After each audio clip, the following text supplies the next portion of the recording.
Capítulo 8. Ojeada sobre el Estado. 437. El carácter demagógico y el designio de influir sobre las masas es actualmente común a todos los partidos políticos. Todos se hallan en la necesidad, en vista de ese designio, de transformar sus principios en grandes majaderías pintadas al fresco sobre las murallas. Es inútil protestar contra esto. Decía Voltaire: cuando el populacho se mezcla en razonamientos, todo está perdido.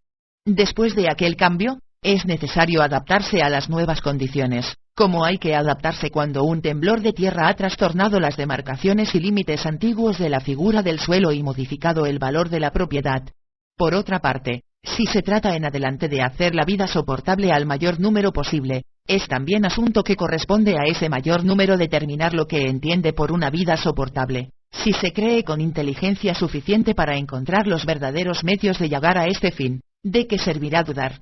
Quieren para en adelante ser los propios causantes de su dicha y de su desgracia, y si este sentimiento de enseñoreamiento de sí mismos, si su orgullo por las 5 o 6 ideas que encierra y pone de manifiesto su cerebro, les hace la vida tan agradable que soportan voluntariamente las consecuencias fatales del apocamiento de su espíritu, pocas objeciones hay que hacer, siempre que esa estrechez de espíritu no llegue hasta pedir que todo pertenezca a la política en este sentido, y que todos debamos vivir y actuar. Primeramente, es hoy más necesario que nunca que se permita a algunos retirarse de la política y caminar por sí solos. Es allí a donde les conduce el placer de ser dueños de sí mismos, y puede haber en ese deseo algo de jactancia en el callar cuando se hable demasiado o se hable mucho.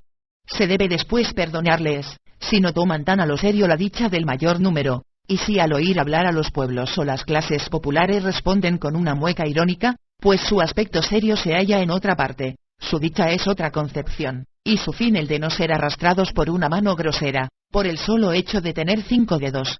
Llega, por último, y esto es lo que se les concede con mayor lentitud, pero que de todos modos tiene que concedérseles al fin y al cabo un momento en que salen de su soledad taciturna, y ensayan una vez más la fuerza de sus pulmones. Entonces se llaman a grandes voces como los extraviados en Alselva, para reconocerse e infundirse valor recíprocamente, y en esas voces de llamada se oyen muchas cosas que suenan mal a los oídos de aquellos para quienes no se grita.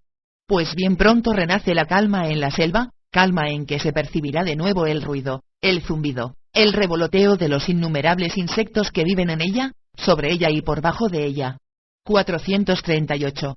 Civilización y clase. Una civilización superior no puede nacer sino allí donde existen dos clases distintas de la sociedad, la de los trabajadores y la de los ociosos, capaces de odio verdadero, o en términos más precisos, la clase del trabajo forzado y la clase del trabajo libre. El punto de vista de la división de la dicha no es esencial, cuando se trate de una clase superior, pero en todo caso, la raza de los que no trabajan es la más capaz de sufrimientos, la que más sufre, se contenta con menos y su deber es mayor. Produzcase un cambio entre las dos clases, de suerte que las familias de más baja esfera y menos intelectuales desciendan de la clase superior a la inferior, y que al contrario, los hombres más libres de esta pidan el acceso a la superior, se encontrará un estado enfermizo, donde no se ve más que un océano de aspiraciones ilimitadas. Así nos lo pide la experiencia, la voz expirante de todos los tiempos antiguos, pero, ¿dónde existen hoy oídos para oír esas palabras? 439. Por la sangre. Lo que los hombres y las mujeres tienen por la sangre de ventaja sobre los demás, y lo que les da un derecho indiscutible a una estimación más alta, son dos artes que la herencia ha acrecentado más y más: el arte de saber mandar y el arte de la obediencia fiera. Pero sucede que en donde quiera que el manda constituye una faena diaria, como en el mundo del gran negocio y de la gran industria, se produce algo semejante a esas razas por la sangre, pero les falta la noble actitud en la obediencia, que en aquellas es un legado de las condiciones feudales, y que en nuestro clima de civilización no aumentarse. 440. Subordinación. La subordinación, tan altamente estimada en la milicia y en la administración, llegará a ser pronto para nosotros tan increíble, como lo es ya la táctica particular de los jesuitas, y cuando esta subordinación no sea posible, habrá en ella una cantidad de efectos de los más sorprendentes que no podrán realizarse, y el mundo empobrecerá. Es necesario que desaparezca, pues su fundamento, que es la fe en la autoridad absoluta, en la verdad definitiva aún en los estados militares, La violencia física no basta producirla, sino que es necesaria la adoración del carácter del príncipe como de algo sobrehumano. En un estado de libertad mayor, no se subordina uno sino bajo las condiciones, por consecuencia de un contrato recíproco, partiendo siempre del interés personal. 441. Ejércitos nacionales. El mayor inconveniente de los ejércitos nacionales, tan alabados en nuestros días, consiste en que destruyen hombres de la más elevada civilización. Gracias a un dichoso acuerdo de todas las circunstancias, existen todavía tales hombres. ¿Con qué reserva debería privarse de ellos, dado que es necesario tanto tiempo para crear condiciones favorables a la producción de cerebros de organización tan delicada? Pero del mismo modo que los griegos se cebaban en la sangre de los griegos, los europeos se ceban hoy en la sangre europea, y el hecho es que son relativamente siempre los mejor cultivados, los más sacrificados, los que garantizan una posteridad rica y excelente. En efecto, están en la lucha, encargados del mando, y son, por consiguiente, los que, por su mayor ambición, se exponen más a los peligros. El grosero patriotismo romano es, hoy, que se imponen deberes más levantados que patria y honor, poco honrado o indicio de ideas retrógradas. Hay, teniendo corazón e inteligencia, que ser antimilitaristas.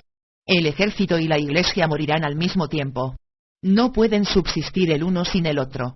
442. La esperanza como pretensión. Nuestro orden social se fundirá lentamente, como ha pasado con todos los órdenes anteriores, luego que el sol de las ideas nuevas brille con nuevo ardor sobre los hombres. No se puede desear esta fundición sino esperándola, y no se puede razonablemente esperarla si uno se atribuye a sí mismo y a sus semejantes más fuerza en el corazón y en la cabeza que a los representantes de las cosas existentes. Así, esta esperanza será una pretensión, un exceso de estimación de sí mismo. 443. Guerra. Para desprestigiar la guerra, puede decirse la guerra hace vencedor bruto, y al vencido, malvado. En favor de la guerra, introduce la barbarie en las dos consecuencias dichas y conduce a la naturaleza. Es para la civilización un sueño o una invernada. El hombre sale de ella más fuerte para el bien y para el mal. 444. En servicio del príncipe. Un hombre de Estado no podría hacer nada mejor que realizar sus trabajos, no para él, sino para el príncipe.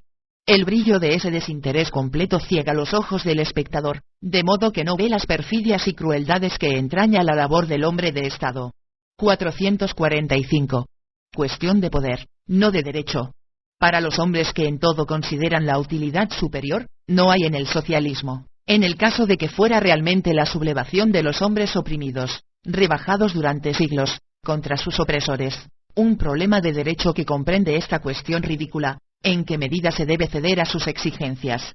Es igual que si se tratase de una fuerza natural, por ejemplo, del vapor, que o bien está constreñido por el hombre a su servicio, como un genio de las máquinas, o bien cuando hay defectos en la máquina, es decir, defectos de cálculo humano en su construcción, destroza la máquina y el hombre al mismo tiempo. Para resolver esta cuestión de poder, es necesario saber cuál es la fuerza del socialismo, bajo qué forma, en el juego actual de las fuerzas políticas puede ser utilizado en calidad de resorte poderoso. En ciertas condiciones sería necesario no omitir esfuerzo para fortificarlo. La humanidad debe, a propósito de toda gran fuerza, aún de la más peligrosa, pensar en hacer de ella un instrumento para servir sus designios. Para que el socialismo adquiera un derecho, es necesario por de pronto que parezca haber venido para la lucha entre los dos poderes, los representantes de lo antiguo y de lo nuevo, y que entonces el cálculo prudente de las probabilidades de conservación y de utilidad en los dos partidos haga nacer el deseo de un contrato. Sin contrato no hay derecho. Hasta ahora no hay en este terreno ni guerra ni contratos, y por consiguiente, ni derecho ni deber. 446. Utilización de la pequeña falta de honradez. El poder de la prensa consiste en que los individuos que están a su servicio se sientan muy poco obligados.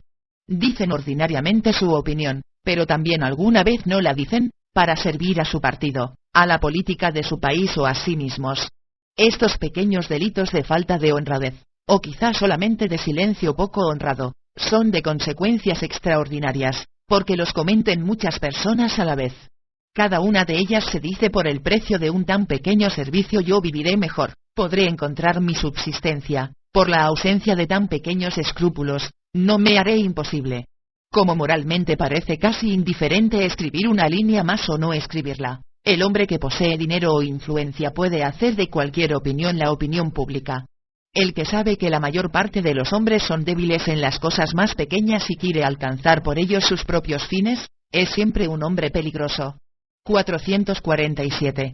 Un tono demasiado alto en la requisitoria.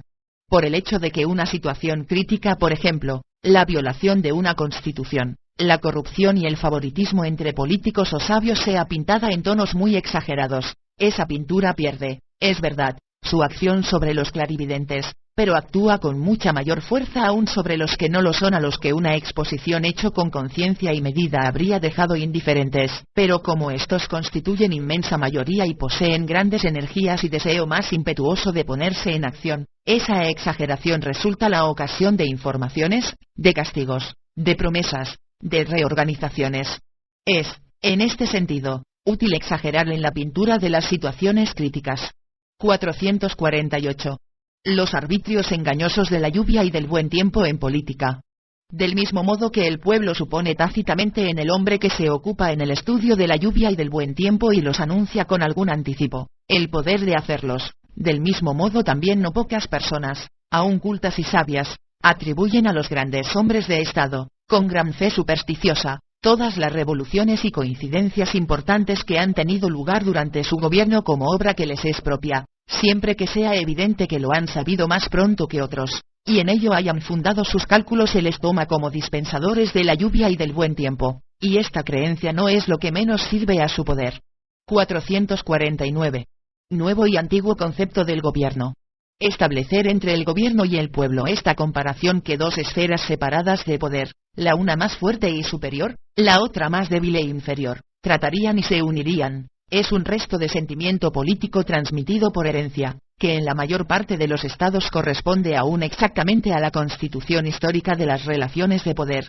Cuando, por ejemplo, Bismarck define la forma constitucional como un compromiso entre gobierno y pueblo, habla conforme a un principio que tiene su razón en la historia, y por consiguiente también, su poco de sinrazón, sin el cual nada humano puede existir.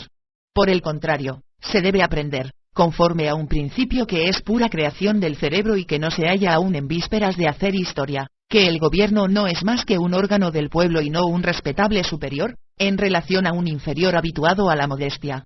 Antes de admitir este enunciado, hasta aquí no histórico y arbitrario, aunque más lógico, del concepto de gobierno, considérense a lo menos sus resultados, pues las relaciones entre pueblo y gobierno son las relaciones típicas más fuertes sobre las cuales se modelan involuntariamente entre profesor y alumno, amo y sirviente, padre y familia, jefe y soldado, patrono y aprendiz.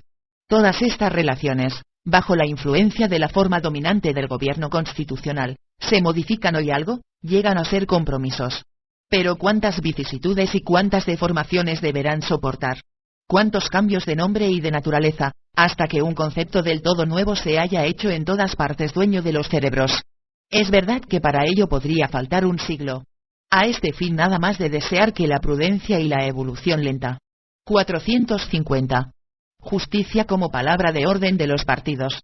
Pueden muy bien ser representes nobles aunque no muy inteligentes de las clases dirigentes se propongan tratar a todos los hombres como iguales, reconocerles derechos iguales en este sentido. Una concepción socialista que descanse en la justicia es posible, pero como he dicho, solo en el seno de la clase dirigente, que en este caso ejerce la justicia por sacrificios y abdicaciones. Por el contrario, reclamar la igualdad de los derechos, como hacen los socialistas de las clases dirigidas, no es nunca emanación de la justicia, sino de la codicia. Muéstrense a una fiera pedazos de carne sangrienta en sus proximidades, retíreselos después, hasta que ruja. ¿Este rugido significa justicia? 451. Propiedad y justicia.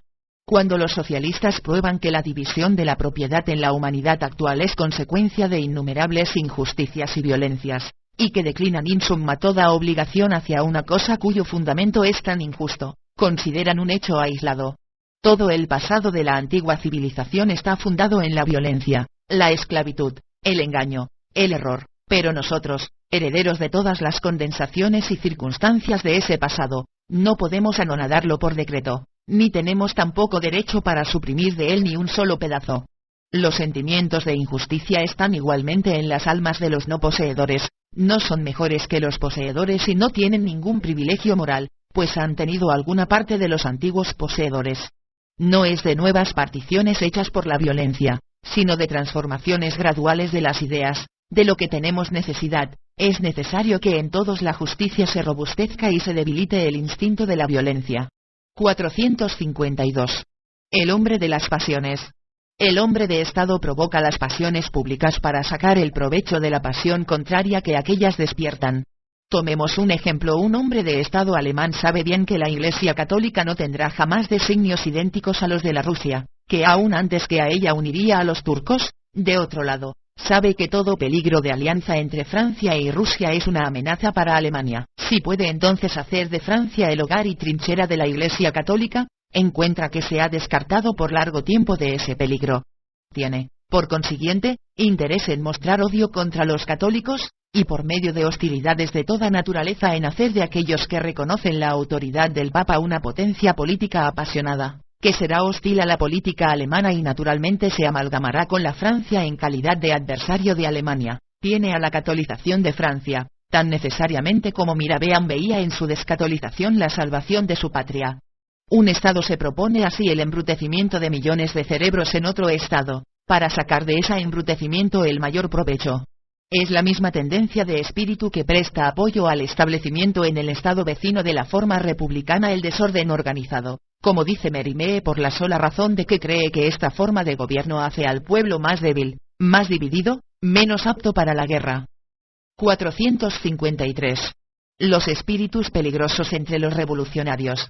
Deben distinguirse los que sueñan en una sublevación de la sociedad, en personas que quieren alcanzar algo para sí mismos y en personas que lo quieren para sus hijos y sus nietos. Los últimos son más peligrosos porque tienen la fe y la recta conciencia del desinterés. Los otros pueden ser hartados. La sociedad que domina tiene siempre para estos recursos y medios eficaces.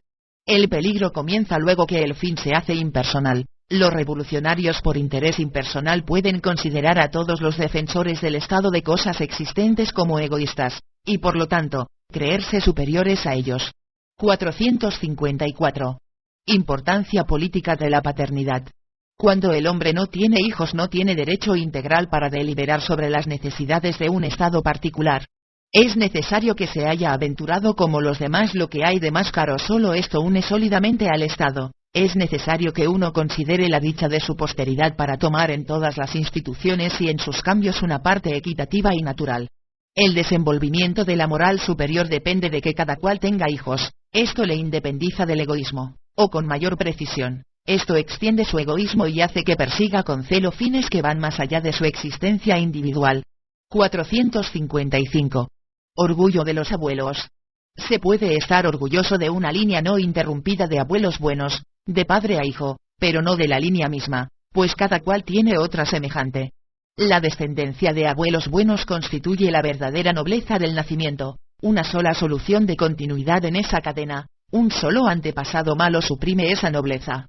Se puede preguntar a cualquiera que hable de su nobleza, ¿no tienes entre tus antecesores ningún hombre violento, avaro, extravagante, malvado, cruel?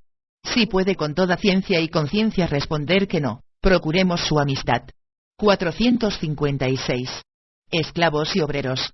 El hecho de que demos mayor importancia a una satisfacción de vanidad que a cualquier otra ventaja, seguridad, abrigo, placeres de toda especie, se muestra en un grado ridículo en que cada cual prescindiendo de las razones políticas anhela la abolición de la esclavitud y rechaza con horror la idea de colocar a los hombres en ese estado, mientras que lo que cada cual debe decirse es que los esclavos tienen bajo todo aspecto una existencia más segura y más dichosa que el obrero moderno, que el trabajo servil es poca cosa comparado con el trabajo del obrero.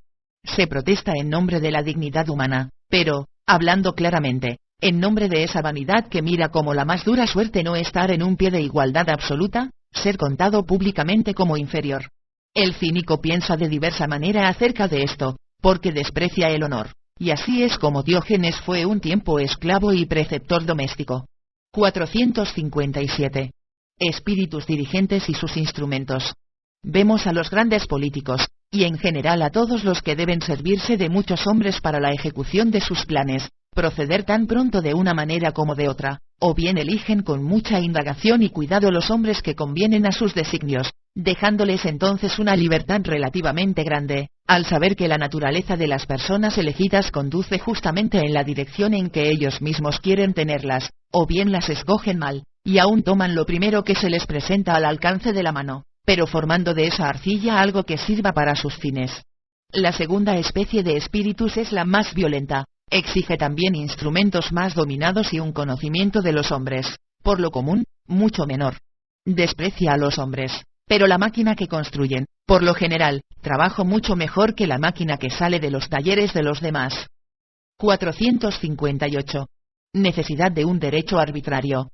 Los juristas disputan sobre si el derecho más completamente profundo por la reflexión o el más fácil de comprender es el que debe triunfar en un pueblo. El primero, cuyo modelo es el derecho romano, parece al profano incomprensible y que no es, por lo tanto, expresión de su sentimiento del derecho. Los derechos populares, por ejemplo, los derechos germánicos, eran groseramente supersticiosos, ilógicos, en parte absurdos, pero respondían a costumbres y a sentimientos nacionales hereditarios muy determinados. Pero allí donde, como entre nosotros, el derecho no es una tradición, necesita ser un imperativo obligatorio, no tenemos ya sentimiento del derecho tradicional, y por consiguiente, debemos contentarnos con derechos arbitrarios, expresiones de la necesidad de que es menester que haya un derecho. El más lógico es entonces el más aceptable, porque es el más imparcial, y esto aunque se acordara que en todos los casos la unidad más pequeña en la relación del delito a la pena está fijada arbitrariamente. 459. El grande hombre del vulgo. La receta para hacer lo que el vulgo llama un grande hombre, es fácil.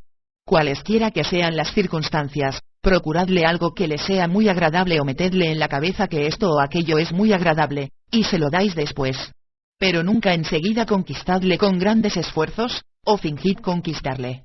Es necesario que el vulgo tenga la impresión de que hay en ello una fuerza de voluntad poderosa, casi incontrarrestable, por lo menos es necesario que parezca que existe. La voluntad fuerte es admirada por todo el mundo porque nadie la tiene, y porque cada cual dice que si la tuviera no habría límites para él ni para su egoísmo. Por lo demás, que tenga todas las cualidades del vulgo cuando menos se sonroje, más popular será. Así, que sea violenta, envidiosa, explotadora, intrigante, engañadora, rastrera, hinchada de orgullo, todo según las circunstancias. 460. Príncipe y Dios. Los hombres se conducen bajo muchos respectos con su príncipe como con Dios, como que muy a menudo fue el representante de Dios, o a lo menos su gran sacerdote. Esta disposición de inquietud y de respeto casi penoso se ha hecho y es ahora mucho más débil, pero algunas veces reaparece y se vincula por lo general en los personajes poderosos. El culto del genio es una reminiscencia de esta veneración de los príncipes dioses. Dondequiera que uno se esfuerce por elevar a los hombres individualmente a lo sobrehumano, nace la propensión a representarse generaciones enteras del pueblo como más groseras y más bajas de lo que son en realidad. 461. Mi utopía. En un mejor orden de sociedad, el trabajo penoso y la dificultad de la vida serán atribuidas al que sufra menos, es decir, al más estúpido, y así por grados, hasta el que sea más accesible a las especies refinadas de sufrimiento, y que por consiguiente, aun en el mayor placer de la vida, sufre sin embargo. 462. Ilusión de la teoría de la revolución. Hay soñadores políticos y sociales que gastan calor y elocuencia en reclamar un cataclismo en todos los órdenes, en la creencia de que por efecto del mismo se levantaría bien pronto el soberbio templo de una bella humanidad.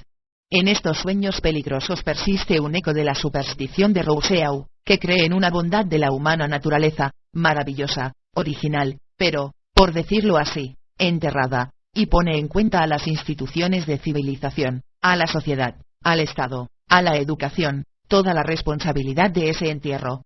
Desgraciadamente se sabe por experiencias históricas que todo convulsionamiento de ese género resucita de nuevo las energías salvajes, los caracteres más horrorosos y más desenfrenados de las edades anteriores, que, por consiguiente, un trastorno tal puede ser una fuente de fuerza para la humanidad inerte, pero no ordenador, arquitecto, artista, perfeccionador de la naturaleza humana.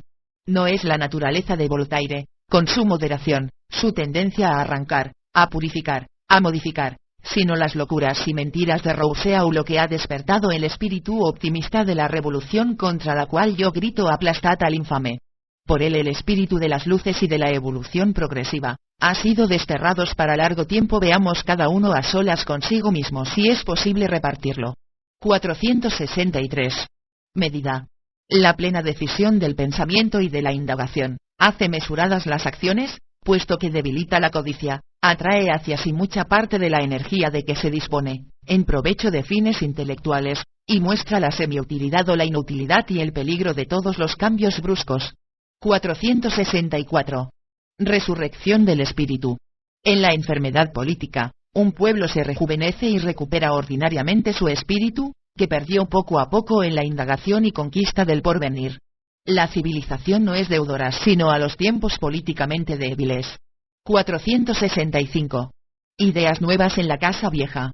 El convulsionamiento de las ideas no es inmediatamente seguido del convulsionamiento de las instituciones, sino que de las ideas nuevas habitan largo tiempo en la casa de sus predecesores, que se ha hecho desolada e incómoda y la conservan aún por falta de alojamiento. 466. La instrucción pública. La instrucción en los grandes estados será, cuando más, mediocre, por la misma razón que en las grandes cocinas se hace todo medianamente. 467. Corrupción inocente. En todas las instituciones en que no llega a soplar el aire penetrante de la crítica pública, la menor corrupción brota y crece como un hongo, por ejemplo, en las corporaciones sabias y en las academias. 468. El sabio como hombre político. A los sabios que se hacen hombres políticos, se les confía de ordinario el cómico papel de ser forzosamente la buena conciencia de una política. 469. El lobo oculto tras el cordero. Todo político tiene alguna vez, en determinadas circunstancias, tal necesidad del apoyo de un hombre honrado, que semejante a un lobo hambriento, se introduce en el rebaño, no para devorar a los corderos, sino para ocultarse bajo su piel. 470. Tiempo dichoso.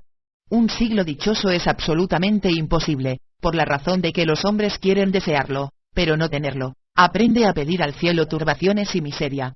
El destino de los hombres está dispuesto para momentos dichosos, que toda vida tiene, pero no para épocas dichosas. Sin embargo, estas épocas quedan por encima de los montes en la imaginación de los hombres como un legado de los antepasados, puesto que, sin duda desde tiempos muy remotos, este concepto del siglo dichoso proviene de ese estado del hombre, en que después de la tensión violenta de la caza y de la guerra, se abandona al reposo, extiende sus alas y siente batir alrededor de él el sueño. Por un falso razonamiento cree el hombre que, conforme a ese antiguo hábito, después de periodos enteros de antigua y de pesares puede gozar en un grado y tiempo proporcionales su estado de dicha. 471. Religión y gobierno. Luego de que el Estado, o más claramente el gobierno, se cree establecido como un tutor de una masa menor, y se proponga, por causa de ella, la cuestión de saber si la religión debe ser sostenida o dejada de la mano, es de todo punto probable que se determinará siempre por el mantenimiento de la religión, pues la religión pacifica la conciencia individual en los tiempos de pérdidas, de escaseces, de terror, de desconfianza, y por consiguiente, en aquello en que el gobierno se encuentra incapacitado para obrar directamente, por tratarse del alivio de los sufrimientos morales del hombre privado. Hay más todavía aún en los males generales inevitables y que no pueden preverse, hambres, crisis pecuniarias, guerras. La religión asegura una actitud de las masas tranquila, de expectación, de confianza. En todas partes donde las lagunas necesarias u ocasionales del gobierno, o bien las peligrosas consecuencias de intereses dinásticos, se hacen sentir para el hombre inteligente y le predispone a la rebelión, los no inteligentes creen ver el dedo de Dios y se someten con paciencia a las disposiciones de lo alto concepto con el cual se confunden de ordinario las maneras de gobernar divinas y humanas así. La paz interior y la continuidad de la religión se encuentran garantidas. El poder que reside en la unidad del sentimiento popular, en opiniones y fines iguales para todo, es protegido y sellado por la religión, salvo los raros casos en que un clérigo se olvida de ello y entra en lucha con la fuerza gubernativa. De ordinario, el Estado sabrá atraerse a los sacerdotes porque tiene necesidad de su educación de las almas, privada y oculta, porque sabe apreciar a servidores que aparente y exteriormente representan un interés muy distinto. Sin la ayuda de los sacerdotes, aún hoy ningún poder llegaría a ser legítimo, como lo comprendió Napoleón. Así, van siempre juntos un gobierno absoluto y un mantenedor absoluto de la religión. Por otra parte, Es necesario sentar en principio que el personal y las clases dirigentes están edificadas sobre la utilidad que les asegura la religión y por consiguiente, hasta cierto punto se sienten superiores a ella. Desde que la emplean como medio fue también lo que dio origen a la libertad de pensamiento.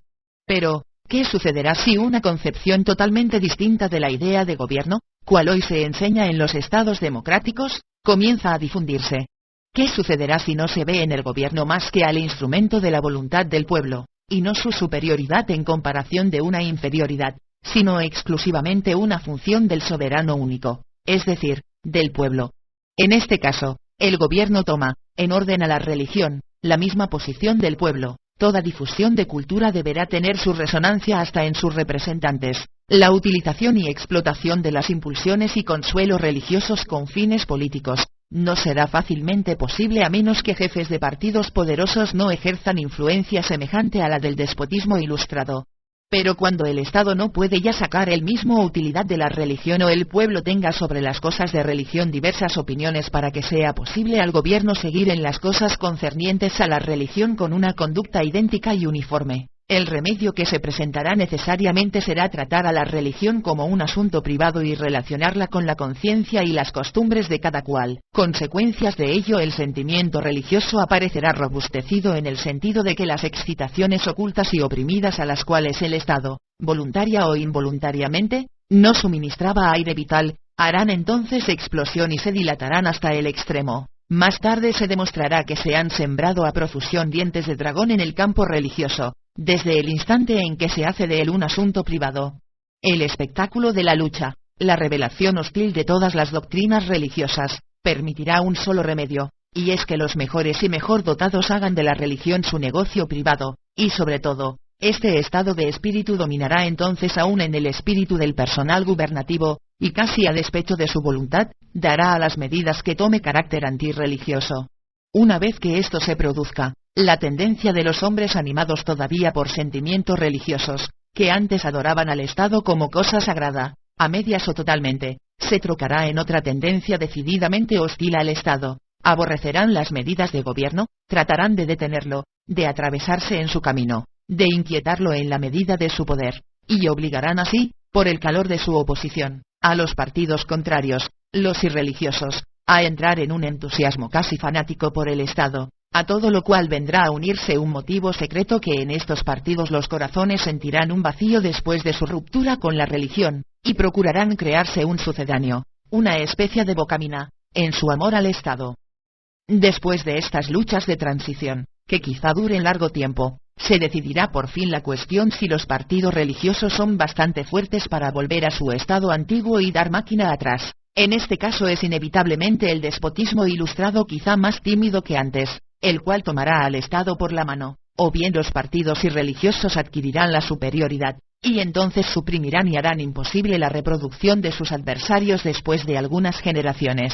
Pero entonces también en estos disminuirá ese entusiasmo por el Estado, aparecerá más y más claramente que con esa adoración religiosa, según al cual el Estado es un misterio, una institución sobrenatural, se han quebrantado también el respeto y la piedad en sus relaciones con él. Por lo mismo, los individuos lo mirarán desde el lado en que pueda serles útil o nocivo, y se dedicarán por todos los medios a tener influencia sobre él. Solamente que esta concurrencia se hará muy pronto demasiado grande, los hombres y los partidos variarán demasiado ligeros, se precipitarán ferozmente unos sobre otros hasta la falda de la montaña, apenas llegados a su cumbre. Faltará a todas las medidas que adopten los gobiernos la garantía de su duración, se retrocederá ante empresas que deberían tener durante decenas y centenas de años un crecimiento lento y seguro para tener tiempo de madurar sus frutos. Nadie sentirá ya, ante una ley, otro deber que el de inclinarse momentáneamente delante de la fuerza que la ha producido, pero pronto se emprenderán trabajos de zapa por una fuerza nueva, por una nueva mayoría que habrá de formarse.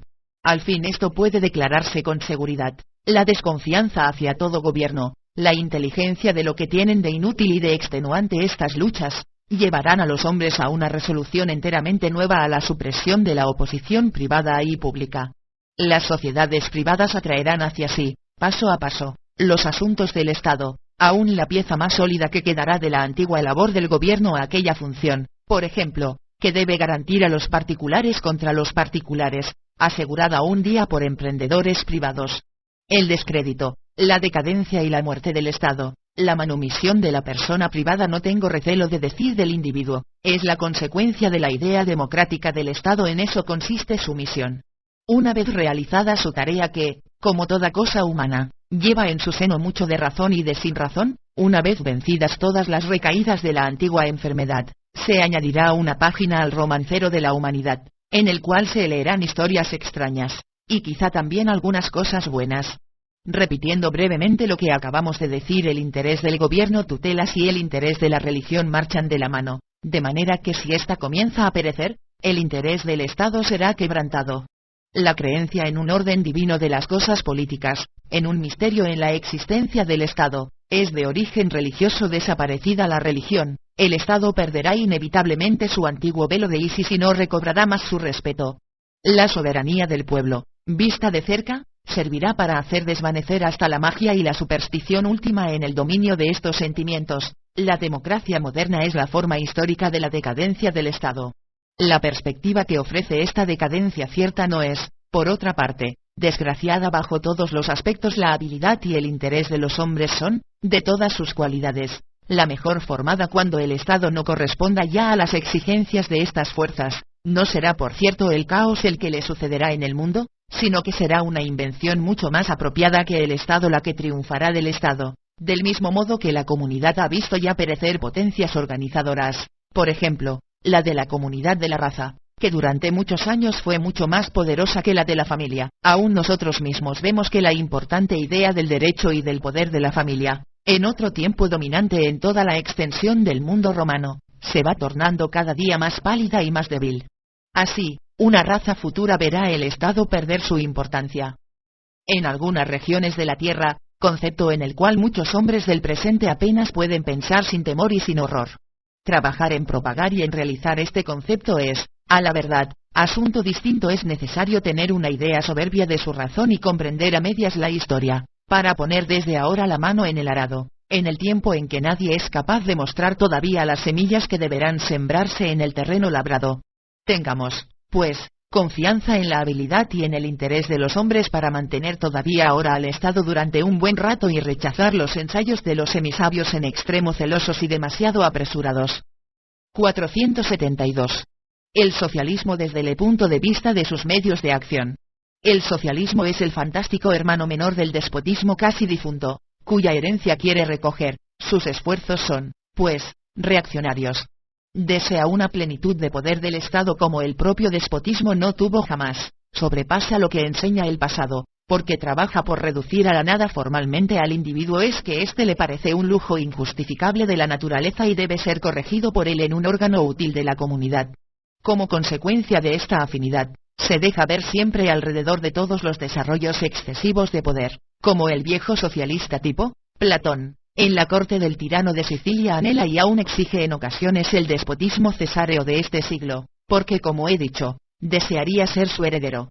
Pero aún esta herencia no bastaría a sus fines, le es necesaria la servidumbre completa de todos los ciudadanos al Estado absoluto, tal como jamás ha habido otra semejante, y como no tiene el menor derecho para contar con la vieja piedad religiosa hacia el Estado, sino que al contrario, debe de bien o mal grado trabajar constantemente por su supresión, pues que en efecto trabaja por la supresión de todos los estados existentes, no puede tener esperanza de una exigencia futura, sino por cortos periodos, aquí y allá, gracias al más extremo terrorismo. Por esto se prepara silenciosamente para la dominación por el terror, y hunda en las masas medio ocultas, como un clavo en la cabeza, la palabra justicia, a fin de quitarles toda inteligencia después de que esta inteligencia ha sufrido bastante por cierto en la semicultura, y de procurarles, por el villano juego que ellos tendrán que hacer, una buena conciencia. El socialismo puede servir para enseñar de manera brutal el peligro de todas las acumulaciones de poder en el Estado, y en este sentido insinuar una desconfianza contra el Estado mismo. Cuando su ruda voz se mezcla al grito de guerra a lo más Estado posible, este grito resultará de pronto más ruidoso que nunca, pero enseguida estallará con no menor fuerza el grito opuesto lo menos Estado posible. 473. El desarrollo del espíritu, causa de temor para el Estado. La ciudad griega polis era, como todo poder político, organizadora, exclusiva y desconfiada respecto al acrecentamiento de la cultura. Su instinto seguro de violencia, casi no mostraba en relación a ella sino tormentos y trabas. No quería admitir en la cultura ni historia ni progreso. La educación establecida en la Constitución debía obligar a todas las generaciones y mantenerlas en un nivel único, así como Platón lo quería todavía para su estado ideal. Fue, pues, a despecho de la polis el desarrollo de la cultura. Es verdad que indirectamente y a su pesar, le prestaba una ayuda, la ambición de cada particular, estando como estaba en la polis excitada hasta el más alto punto, de manera que una vez empeñando en la vía del progreso intelectual, empujaba por ello también hasta el último límite. No se debe replicar tomando como base el panegírico de Pericles, pues este no era sino un gran miraje optimista sobre la unión que se decía necesaria entre la polis y la cultura ateniense. Tucídides la hace brillar una vez más antes que la noche invadiese a Atenas la peste y la ruptura de la tradición, luminoso crepúsculo destinado a hacer brillar el triste día que le precedió. 474. El hombre europeo y la destrucción de las naciones. El comercio y la industria, el cambio de libros y de cartas, la comunidad de toda alta cultura, el rápido cambio de lugar y de país, la vida nómada, que es actualmente la de todas las personas que no poseen terreno propio. Todas estas condiciones entrañan necesariamente el debilitamiento, y al fin la destrucción de las naciones, por lo menos las europeas, si bien es cierto que deben hacer de ellas, por causa de cruzamientos continuos, una raza mezclada, la de los hombres europeos. A este fin se opone actualmente, a sabiendas o no, el exclusivismo de las naciones por la producción de las enemistades nacionales, pero la marcha de esa mezcla no camina por eso menos lentamente. A pesar de todas las corrientes contrarias momentáneas, este nacionalismo artificial es, por lo demás, tan peligroso como ha sido el catolicismo artificial, pues es por esencia un estado de restricción, impuesto por un pequeño número a la mayoría, y tiene necesidad de la farsa, de la mentira y de la violencia para mantener su crédito. No es el interés del mayor número de los pueblos, como se ha dado en decir, sino, antes que todo, el interés de ciertas dinastías, y después el de ciertas clases del comercio y de la sociedad, lo que conduce a este nacionalismo. Después que se ha conocido tal hecho, no se debe temer llamarse solamente buen europeo, ni trabajar en pro de la fusión de las naciones, a lo cual los alemanes pueden contribuir muy bien por su vieja cualidad probada de ser intérpretes e intermediarios de los pueblos. Sigamos adelante. Todo el problema de los judíos no existe sino en los límites de los estados nacionales, en el sentido de que en ellos su actividad y su inteligencia superior, el capital de espíritu y de voluntad que han ido acumulando, debe llegar a predominar generalmente en una medida tal, que despertará el odio y la envidia hasta el punto de que en todas las naciones de hoy, y con toda mayor fuerza cuanto mayor sea su nacionalismo, se propaga la impertinencia de la prensa, que consiste en llevar a los judíos al matadero como a machos cabríos, emisarios de todos los males públicos y privados. Cuando no exista la cuestión de conservar o establecer las naciones, sino la de producir y educar una raza mezclada de europeos tan fuerte como sea posible, el judío será un ingrediente tan útil y tan deseable como cualquier otro. Toda nación, todo hombre tiene rasgos desagradables y hasta peligrosos. Es, pues, barbarie creer que el judío constituya una excepción. Puede ser que sus rasgos presenten un grado particular de peligro y de horror, y puede ser también que el joven usurero judío sea en suma la invención más repugnante de la raza humana. Pero a pesar de todo, yo quisiera saber cuánto, en una recapitulación total, se debe perdonar a un pueblo que, no sin falta de todos nosotros, ha tenido entre todos los pueblos la historia más penosa, y al que se debe el hombre más digno de amor, el Cristo, el sabio más íntegro Spinoza, el libro más poderoso y la ley moral más influyente del mundo. Por otra parte, en los tiempos más sombríos de la Edad Media, cuando el telón de las nubes asiáticas pesaba terriblemente sobre Europa, fueron los librepensadores, los sabios, los médicos judíos los que sostuvieron la bandera de las luces y de la independencia de espíritu, bajo la dominación personal más dura, y los que defendieron la Europa contra el Asia. A sus esfuerzos debemos en gran parte que una explicación más natural del mundo, más razonable, y en todo caso libre del mito, haya podido lograr la victoria, y que la cadena de la civilización que nos ata a las luces de la civilización grecorromana haya podido no ser interrumpida. Si el cristianismo procura orientalizar el occidente, el judaísmo ha contribuido a occidentalizarlo de nuevo, lo que equivale a decir en cierto sentido, que ha hecho de la misión y la historia de Europa una continuación de la historia griega. 475. Superioridad aparente de la Edad Media.